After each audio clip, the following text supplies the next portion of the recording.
भारतीय संविधान के जनक बोधिसत्व भारत रत्न बाबा साहब भीमराव अंबेडकर की 132वीं जयंती के अवसर पर गीता भवन स्थित अंबेडकर प्रतिमा पर विभिन्न राजनीतिक दलों और सामाजिक संगठनों के पदाधिकारियों के साथ ही कमल गुप्ता, प्रमीला चोकसे, मनोज और वरिष्ठ नेता विनोद त्याऊ ने बाबा साहब के प्रति अपनी आस्था प्रकट करते हुए उनकी प्रतिमा पर माल्यार्पण किया और बाबा साहब के प्रति अपनी आस्था प्रकट करते हुए उनके बताए मार्ग पर चलने का संकल्प भी लिया। इस अवसर पर वरिष्ठ कार्यकर्ता विनोद त्यागी ने कहा कि बाबा साहेब ने हमें समानता का अधिकार दिया, लेकिन आज भी भेदभाव, जाति व्यवस्था का बोलाबाला है। हमारी पार्टी केजरीवाल जी के नेतृत्व में बाबा साहेब की विचारधारा को लेकर 230 सीटों पर चुनावी समर में उतरेंगे। आज बाबा साहब अम्बेडकर की 132वीं जयंती है। बाबा साहब गरीबों के, मजदूरों के आज नेता ही नहीं, वो देवता की तरह माने जाते हैं। आज बाबा साहब के बताए हुए सिद्धांत पर चलकर आज हमारा देश समरसता की ओर बढ़ रहा है और निश्चित रूप से बाबा साहब ने जो संविधान बनाया है उससे आज हमारा देश संचालित हो रहा है और इतना श्रेष्ठ संविधान है, ऐसा दुनिया में कोई संविधान नहीं है। हम बाबा साहब के आदर्शों पर चलने की शपथ लेते हैं। आज हमने माल्यार्पण किया। आज आम आदमी पार्टी के प्रदेश अध्यक्ष रानी अग्रवाल जी ने जन्मस्थली जाकर सुबह 8 बजे माल्यार्पण किया और हमारे सैकड़ों साथियों ने वहाँ भी माल्यार्पण किया। और चूंकि हमारे शहर में बाबा साहब अम्बेडकर की यह प्रतिमा है, तो यहाँ भी आम आदमी पार्टी की ओर से हमारे जिला अध्यक्ष मनोज यादव जी, हमारी महिला नेत्री प्रमीला चोकसे जी, दीपाली सिंह गौर जी और तमाम साथीगण हमारे यहाँ पर आकर माल्यार्पण किया इन लोगों ने और बाबा साहब के आदर्शों पर चलने की शपथ ली। आपका परिचय? मैं कमल गुप्ता, आम आदमी पार्टी।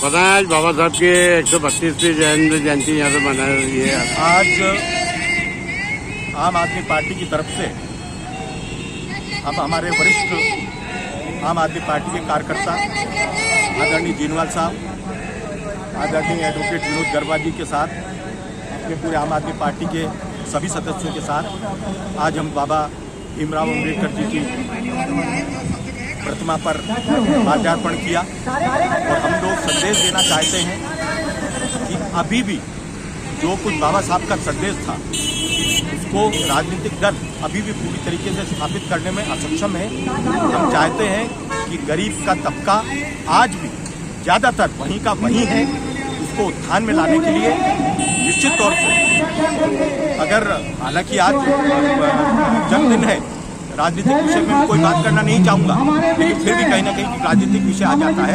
इस बार निश्चित तौर से गरीब तबके के लिए महंगाई, बेरोजगारी, शिक्षा, चिकित्सा के लिए निश्चित तौर से आम आदमी पार्टी प्रदेश में नए विकल्प के तौर पे मौजूद है और मैं सभी से आह्वान करना चाहता हूँ गरीबों से कि सब एकजुट हों और आने वाले समय में आम आदमी पार्टी को मजबूत करें और अपना गरीब का हक अब मांगना नहीं, अब हमको छीनना है और छीनने के लिए हमको पहले से ही स्थापित इन दोनों राजनीतिक दलों को सत्ता से बाहर करना।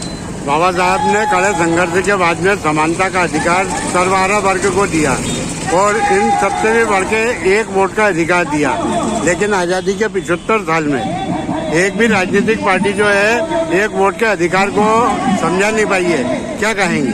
निश्चित तौर से आज तक गरीब तबके को जाति और वर्ग में बांट करके राजनीतिक लोगों ने जो शोषित वर्ग है उसका दोहन किया है, उसके वोट का इस्तेमाल किया है और उसके बाद में सत्ता में आकर के गरीब लोगों को वंचित किया है। लेकिन एक नया उदय हो चुका है आम आदमी पार्टी का, जो अभी हाल में ही राष्ट्रीय पार्टी के दर्जे से प्राप्त हुई है पार्टी। निश्चित तौर से इस बार मध्य प्रदेश में नए विकल्प के रूप में जो गरीब तबका है, हर वर्ग, हर धर्म जाति का, बाबा अम्बेडकर साहब के जितने भी उनके सिद्धांत हैं जो उन्होंने हमको ग्रंथ के रूप में संविधान दिया है, उसके नेतृत्व में हम लोग सब काम करेंगे। इसके लिए आज हम लोग यह माल्यार्पण करेंगे। क्या एक वोट का जो अधिकार दिया है उस पर भी आम आदमी पार्टी जो कुछ अभियान चलाएगी? बिल्कुल अभियान चलाएगी। बिल्कुल हमारे शीर्ष नेता केजरीवाल जी का बिल्कुल स्पष्ट दिशा निर्देश है कि हम लोग निचले तबके के लिए काम करने के लिए आए हैं, जिसके अंदर कोई राजनीति नहीं, ईमानदारी, कट्टर ईमानदारी के साथ हम लोग अपना काम करने के लिए आए हैं। Bureau report.